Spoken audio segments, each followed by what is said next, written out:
Now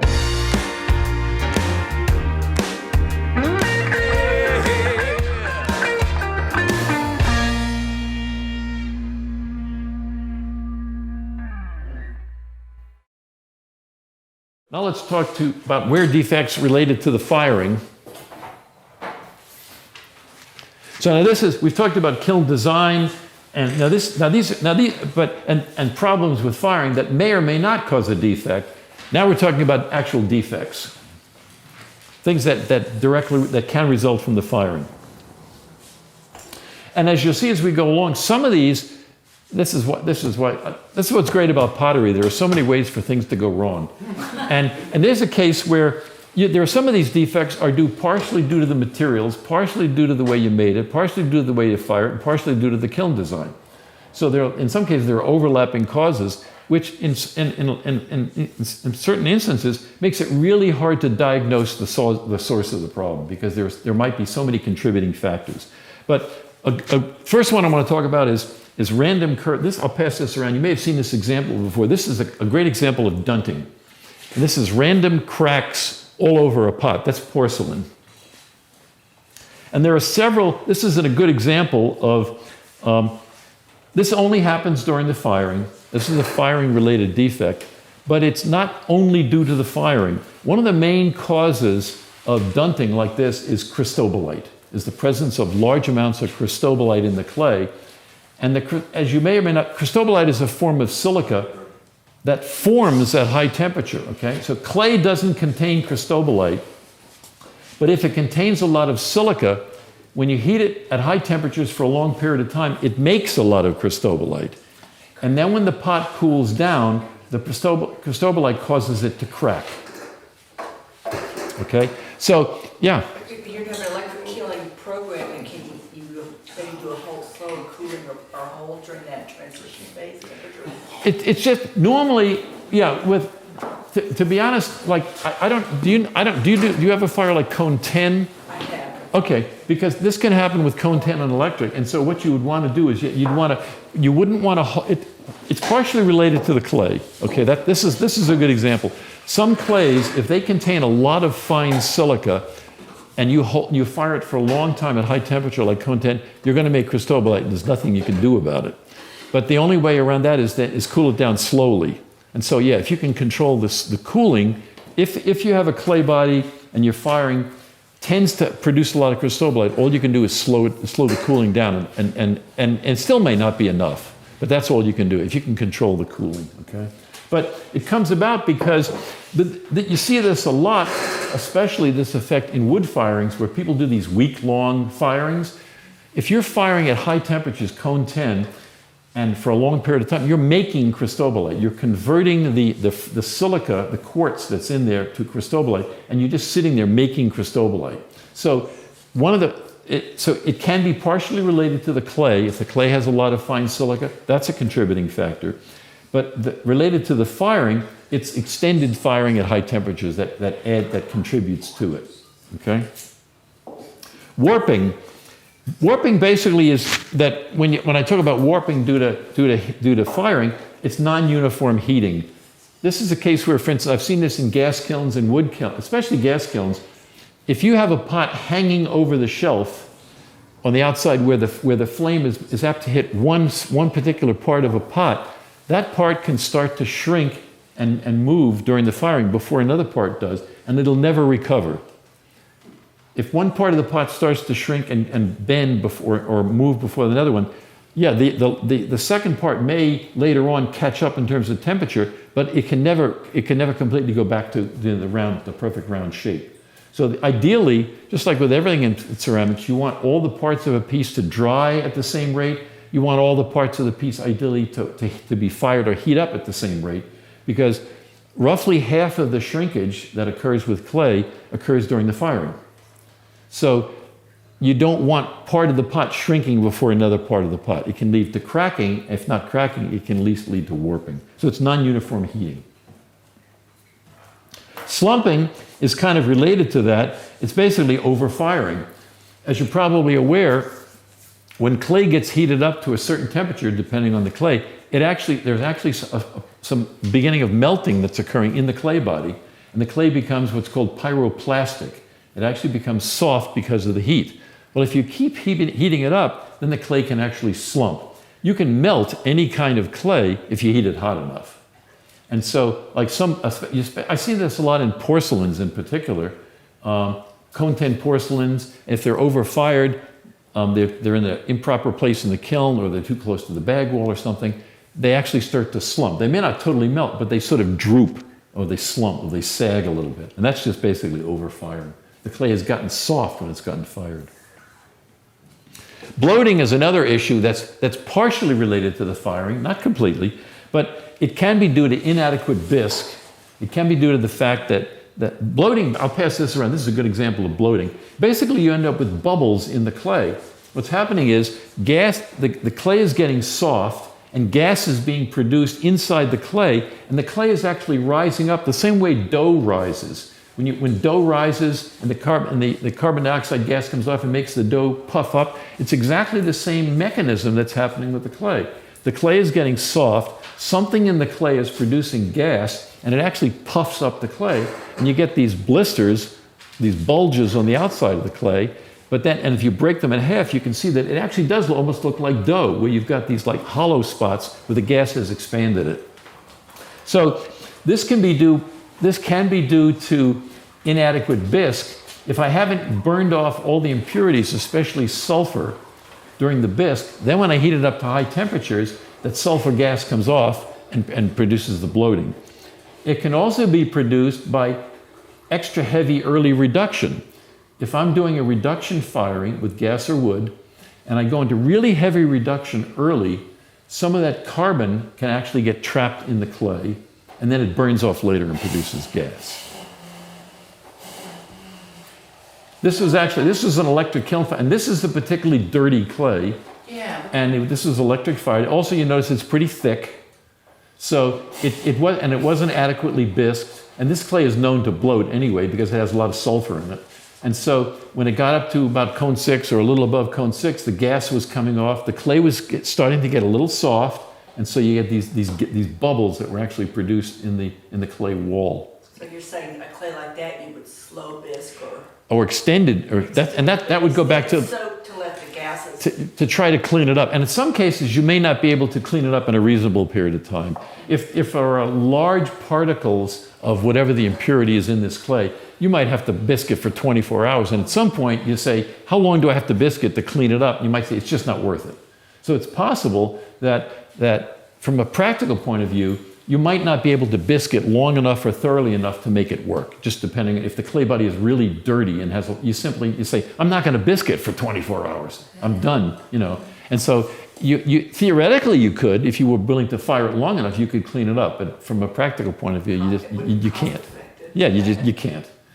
Is that one of those clays that you couldn't bisque? No, this one you can't. Well, part of the problem here was it was thick. See, if it had been, you notice there weren't as many bloats up by the rim. If this one you can clean up, but again, it depends on, clays are variable. They're made with natural materials from the ground. I've seen this particular clay where one batch of the clay works fine and another batch bloats like crazy because of the variability in the raw materials. So we had this at another studio that I was at, and we worked out a bisque schedule that seemed to work pretty well for cone 6 to clean it up. And then we put a new order in, and it was a new batch of the clay, and everything bloated. So we had, and after a while, it was too much trouble chasing around trying to readjust the bisque, so we stopped using it because the clay was too variable. So that was a clay you ordered, not even. Yeah, no, that was a clay. This was a commercial clay that we ordered, but it has a lot of impurities in it. Did you say do the gases work themselves out better if the walls are thin, and also Well, if they're thinner when you're doing the bisque, then the gases can escape more readily from the wall. If they're thick, again, think about the heating. If I have a really thick pot, it takes a longer time for the center of the wall to get hot. So if I have a really thick pot and I don't allow the center of the wall to get hot, then those impurities are still there in the center of the wall when I do the glaze firing later on, and then they will start coming out. So I've got it and this is true for bisque in general, when I'm doing bisque firing, I have to bisque for the thickest pieces in the firing. I may have thick and thin pieces, and I say, oh, I'll do a kind of an average firing. You should be bisquing for whatever the thickest pieces are in the firing to make sure that the centers of the walls are getting thoroughly bisqued. Otherwise, the centers are not getting bisqued. They're not getting adequately bisqued. Does it have anything to do with also that the distance the gases have to move out? Or is that just a minor effect? That in the center, the particles there that are burning off have to move through a thicker... Oh, sure, and it takes longer for them to get out. So there's more of a barrier. So it's a combination of the temperature and just the barrier. It's harder for them to get out. So that's why the rim is the same thing at the rim, right? Because It's thinner, yeah. And if you think about it also, with most firings, in most cases, people don't do a hold. The temperature of the kiln is just steadily going up and up and up and up. So as this is getting fired, not only is the gas trying to get out, but the clay on the outside is getting denser because it's getting hotter and hotter. So the clay is getting denser. So it's becoming increasingly more difficult for the gases to get out because the outside is shrinking and getting denser. So as the temperature is continuing to go up, everything's making it harder for the gases to go out. If I did a hold, like you mentioned before, if I got up to a certain temperature and held, then the clay is staying the same, and I just sat there and give the gases a chance to get out. But in most cases, we don't fire like that. We just kind of take it up. Well, if you were to do it, what temperature would you do it at? I couldn't pick. It would depend on what the impurity is. It would be thick, bad. Yeah. Sorry. You're not even gonna write that piece of wisdom down?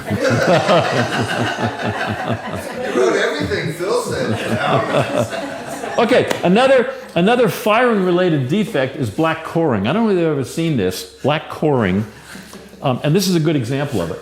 Basically, this has multiple causes, but one of the causes could be I might have a clay that has a lot of organic materials in it, and if I don't completely burn it out during the bisque, I leave those organic materials in the center, and then when I high fire it, they get trapped. The carbon basically gets trapped. It can't get out. Or the way it's related to firing is if I'm firing in reduction, if I go into really heavy reduction early in the firing, at that point the clay is still porous, right? I still got the bisque wear. So the carbon can actually get into the clay from the atmosphere in the kiln. And then if I take it up too fast, I don't give it a chance to come back out and get burned out. And one of the problems with black coring is it weakens the structure of the clay. This was a large bowl, and all we did after it was fired, all we did was bump the rim and the whole thing fell apart. Because you can see the whole center portion of the wall is this black cored region. So that's a good example of what black coring looks like. So it's either carbon that was in the clay to begin with that you didn't clean out, or as a result of the firing, carbon that was able to get into the center of the kiln, and then it didn't get a chance to get cleaned out. So this, I mentioned earlier when we were talking about firing problems, that if you go into too heavy reduction too early, you don't get a good temperature rise. Well, not only do you not get a good temperature rise, but then you can black core your pieces.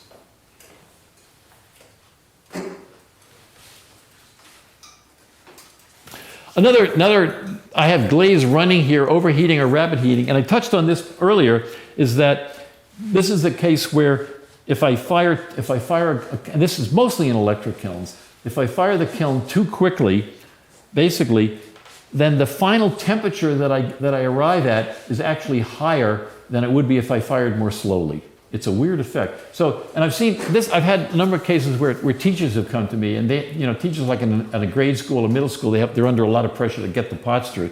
And they'll say, well, I had my cones in the kiln, and the cones, I was watching the cones, and the cone 6 went down, so I shut up the kiln, and all my glazes ran.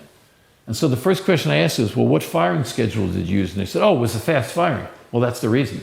Because, again, cones respond to time and temperature, right? That's heat work. So if there was less time, then there had to be more heat to give the same heat work. And therefore, so the kiln actually got to a higher temperature at the end when the cone 6 went down. Cone 6 still went down, but there was more temperature, higher temperature, and all the glazes ran. And again, they're using mostly commercial glazes in the schools, and these tend to be, they can be more temperature sensitive to begin with. So all the glaze would run. So I'd say, just slow it down. And they're under pressure to get the pots through. They've got, they might have hundreds of pots that they have to fire through. So I said, the only solution is slow it down. And then you don't get that temperature increase, and then everything works fine. Pinholing, there's a lot of different people use the term differently. When I think of pinholing, I think this is a defect where, and I don't have a good example here because frankly, the only place I've seen it happen to any significant extent is with earthenware. True pinholing is due to inadequate bisking. And what happened, and you're probably aware that with earthenware, like 06, 05 firings, you're basically bisking at almost the same temperature that you're glaze firing. So the problem comes in that if I don't completely thoroughly bisque fire the work, then I turn around and I glaze fire it, I'm not firing at a much higher temperature. If I haven't cleaned out the clay a lot to start, then when I do the glaze firing, I'm completing the cleaning out of the clay. Well, now I've got gas coming out of the clay and it's bubbling up through the glaze.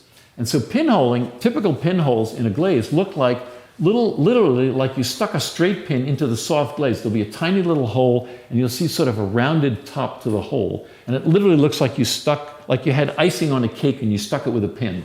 Because this is a path where bubbles were streaming up through the glaze. Have you ever seen, like when you pour a soda or a beer in a glass and you get these bubble trails from the side of the glass? That's what's happening in the glaze. You get these little bubble trails that are coming out of the clay and they're streaming up through the glaze and they create this little tube or this little pathway.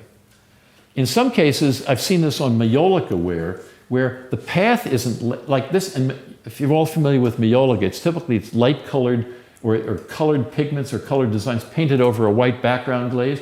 And you'll see white spots in the colored areas on the maiolica. That's essentially the same mechanism because that's the gas bubbling up through the liquid white clay, the white glaze, and making the white glaze flow out on top of the colored glaze.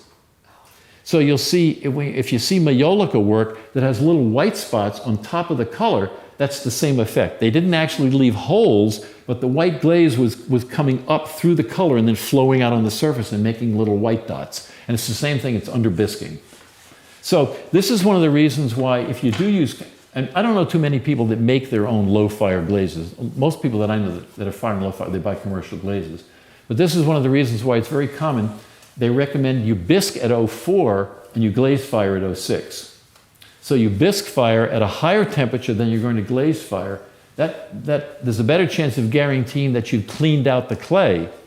So if you bisque at 04 and then you go back and glaze fire, it's already been to that higher temperature. So chances are the clay is clean and you won't still have gas coming out and bubbling up through the glaze. Okay? And if you think about it, because of that, it's very rare to see it with cone 6 firings and very rare to see it with cone 10 because with cone 6 and cone 10, you're glaze firing at a lot higher temperature than you're doing the bisque, right? So by the time you get to the glaze melting temperature, you've already heated it up a lot past the normal bisque temperature and you've cleaned out the clay. So the problem is with the two temperatures, the bisque and the glaze is so close together, if you have an adequate, but by the time you get to cone 10, you've repeated the bisque and you've gone to a lot higher temperature before the glaze even ever starts to melt. So there's been a lot more time and opportunity for the glaze to continue to, the clay to clean itself out before the glaze ever starts melting and ever starts being able to trap any gases. So I mean, I can't say I've ever seen true pinholing with cone 10, and very rarely with cone 6. Very rarely, just because there's more time for the clay to get clean before the glaze starts trapping the gas. Blistering. Again, people use different terms for some of these things. This is why sometimes it can be confusing. Blistering, to my way, is basically overfiring. This is where if I overfire a glaze, the glaze is I don't see this a lot with cone 10. I see mostly this with cone 6 and earthenware. This is a good example. The glaze is actually boiling. And what happened is if I overfire the glaze, I'm actually cooking something. The glaze I've heated it up to high temperature. The glaze has melted. And now I'm actually overfiring where some ingredient in the glaze is actually cooking out of the glaze. And it's making the glaze boil on the surface of the pots. And so now when the pot cools down, I end up with these popped bubbles or blisters, typically like little craters with sharp edges around them where there have been popped bubbles. And that's usually due to overfiring. And this is a good example. The other thing you can tell to distinguish that is very often the glaze, if it's been slightly overfired, will start to show signs of flowing. There are other causes of blisters like this, but in this case, the glaze has started to flow, which tells me also that it was high temperature that caused the blistering, not some other cause. And this is fairly common with Gerstli borate glazes. Gerstli borate and borates, you can cook, you overfire it, you're actually cooking one of the ingredients right out of the glaze. And it's producing gas, and at this point the glaze is fairly soft, so it can actually bubble and boil. And then you cool it down, and the blisters, the popped bubbles get trapped on the surface.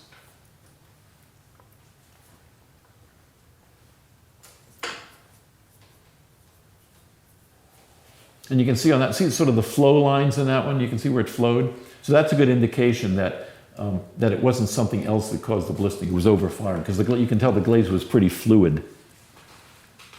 What else could cause blistering? Pardon?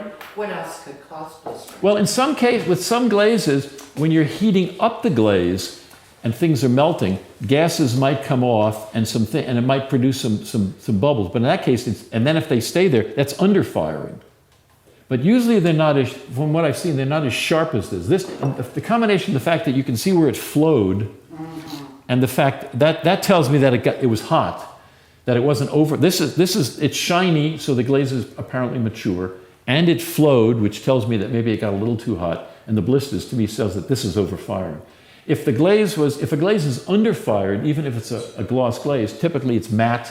It'll look kind of more stony or underfired. In that case, you might, depending on what's in the glaze, you might see some little craters or things where one particular ingredient has started to melt and maybe produce some gas and bubbles. But the glaze overall would look underfired.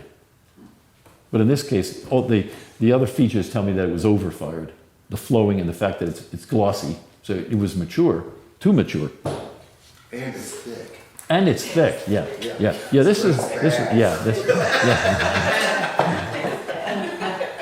Yeah, this would have been a great case for black coring, except that it was fired in an electric kiln.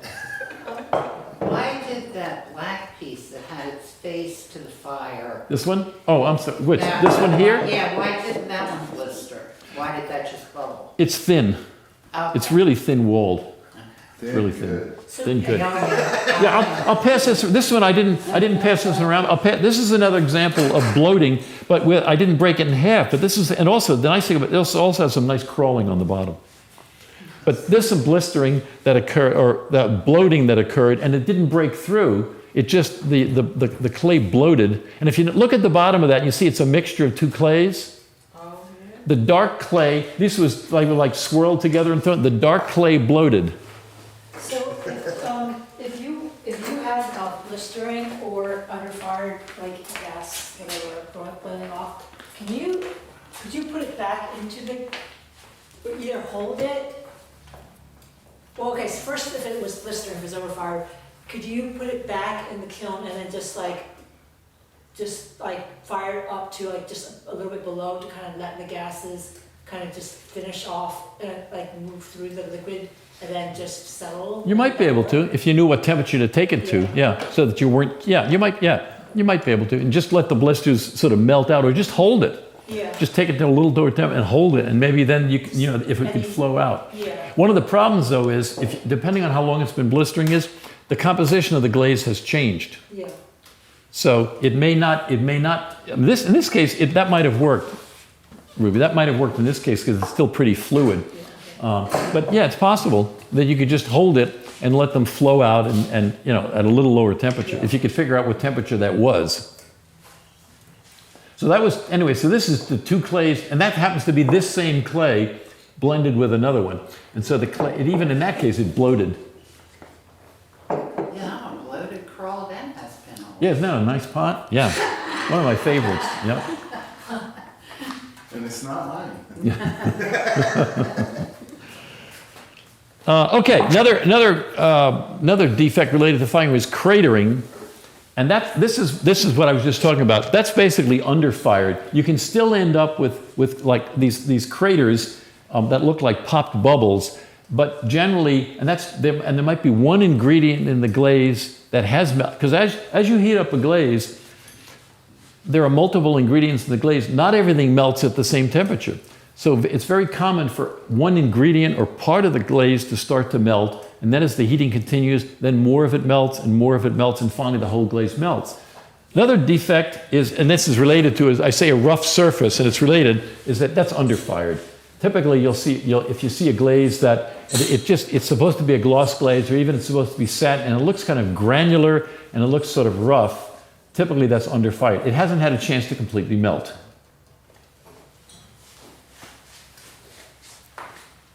Carbon trapping. This is a case where carbon trapping is I don't know whether I don't think we have an example. I didn't bring an example along. But carbon trapping is literally this is only for fuel-fired kilns, whether you're wood-firing or gas-fired. If you produce a lot of soot very early in the firing, it's possible, and at that point in the firing, very early, the clay is still very porous, right? It's like the bisque clay. And also, the glaze is very porous. The glaze is just a layer of dried powder on the surface of the pot. So if you produce a lot of soot at that point in the firing, these soot particles actually penetrate into that layer of glaze, and they can actually even go down into the clay. And then if you were to heat it up really quickly, it's possible to trap those soot particles in the clay or in the glaze, and they show up as black or gray areas in the glaze. That's carbon trapping. And it's possible, actually, you may have heard of Shino Glazes, and there's a form of Shino Glazes, or a type called carbon trapped Shinos, where you want to do that on purpose. Typically, carbon trapped Shinos have soda ash in them, and what they do is they produce a layer of when the glaze starts to melt, it produces a layer on the surface of the glaze that melts very early and intentionally traps the carbon. Normally the carbon, if you heat it up reasonably slow, even if the carbon went in, if you heated it up at a reasonable rate, the carbon would burn off and have a chance to go back out.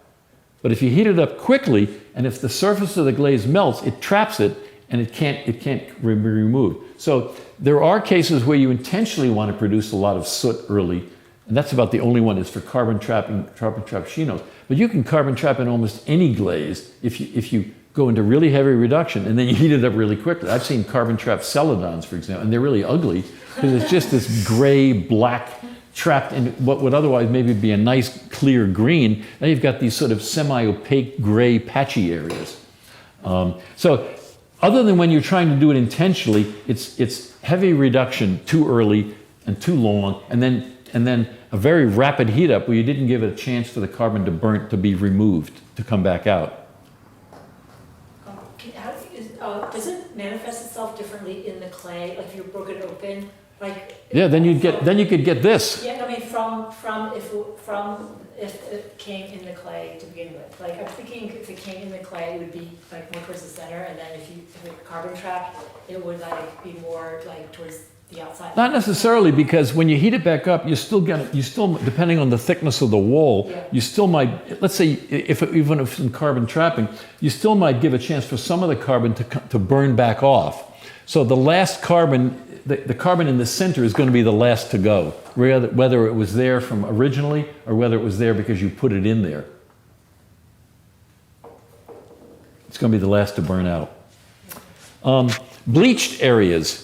And I say local oxidation. It's possible, this is in reduction, where you're firing reduction, and you can get areas on a pot where this is a good example, or this is a bad example, or a good example. This is a pot that's part reduced and part oxidized. This is actually from my kiln that I had in Maine, and this is a cone stoneware. This is what the glaze was supposed to look like, and I have the iron spots coming through the glaze. Well, the other side of the pot got oxidized. And so this was either transparent or a very pale celadon. But this half of the pot basically got oxidized, and this side of the pot got reduced. And that was because it was not in a good location in the kiln, and I also had an air leak during cooling. So you can get areas where it looks, I'm calling it bleach, but you can get areas where in this case, I don't know whether I can't tell whether it didn't get reduced in the beginning or whether it got reoxidized at the end. I can't tell offhand by looking at that.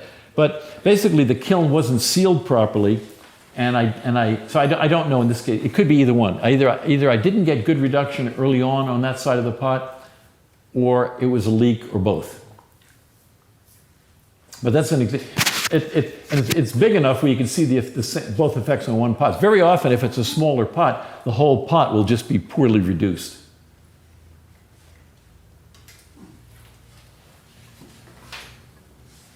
And the last thing I had here was clear matte glazes.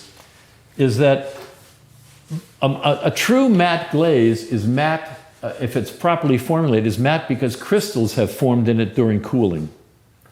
And this is in most cases. So if I have a matte glaze and I cool it down too quickly and I don't allow chances for the crystals to form, then it's possible to end up with a clear glaze. And I had a great example of that. I was building a kiln in my studio in Maine, and when I moved up there, I took glaze recipes with me that I knew worked. I had been firing them for years, and I had a really nice stony white matte glaze. And so I did this on purpose. I thought, well, now that I've built this new kiln, I'll fire these glazes that I've had years of experience with, and I can see, I know it's, now if something goes wrong, I know it's not the glaze, it's a problem with my kiln. So I did a bunch of pots with this stony white glaze, and they all came out looking like celadon. Clear, pale green. And I know, and this was my stony white matte. And so as soon as I saw that, I knew it was a cooling problem. The kiln had cooled down too quickly. I didn't fire it down. And this was up in Maine. It was cold outside, and the wind's blowing around, and it cooled down too quickly. So I made up another batch. In this case, I fired down, whereas I turned the gas down, and I got my nice stony mats. But I had never seen that effect to that extreme before. It literally went from opaque, white, matte-looking surface. In this case, I had a clear, glossy, pale green. And the whole difference was I hadn't allowed enough time for the crystals to form to turn it into the matte glaze. So, this is true even aside from this is another reason why even in electric kilns, this has nothing to do with atmosphere. Electric kilns tend to cool off very quickly. They're made with insulating brick. They don't hold the heat, and so in some cases it's very difficult to get good matte firings out of an electric kiln because they still require crystals to form during cooling, and if they cool down too quickly, then you don't get enough of the crystal formation. So there's a case where if you have a glaze and it's supposed to be matte and it's not coming out the way you think, try controlling the cooling, or at least slowing down the cooling, or do a hold at the end. Drop it down a little bit if you can. Slow down the cooling at the end. And I think that's about all I had for this. And this is not without, now, and I think we've talked about this before. In other sessions, we've talked about defects that are primarily related to the clay, although we've touched on a few of those today, where the clay can contribute to some of these. And we've also talked, at another time, we talked about defects that are related to the glaze, that again may be partially related to the firing, but the primary cause is something due to the glaze, like let's say crazing or shivering or something like that. It's a glaze issue. And I think what we'll probably do another session, we may do another session sometime in the future where we talk about those kind of defects again. But I wanted to focus today on the ones that are primarily related to, in some way connected to the firing. The Potter's Roundtable is brought to you by Washington Street Studios and our patrons. If you enjoy the show, please subscribe, give us a 5-star review, and tell your friends. If you want to learn more about Washington Street Studios and shared studio memberships, please visit our website at www.hfclay.com. Thank you, and we'll see you again next time on the Potter's Roundtable.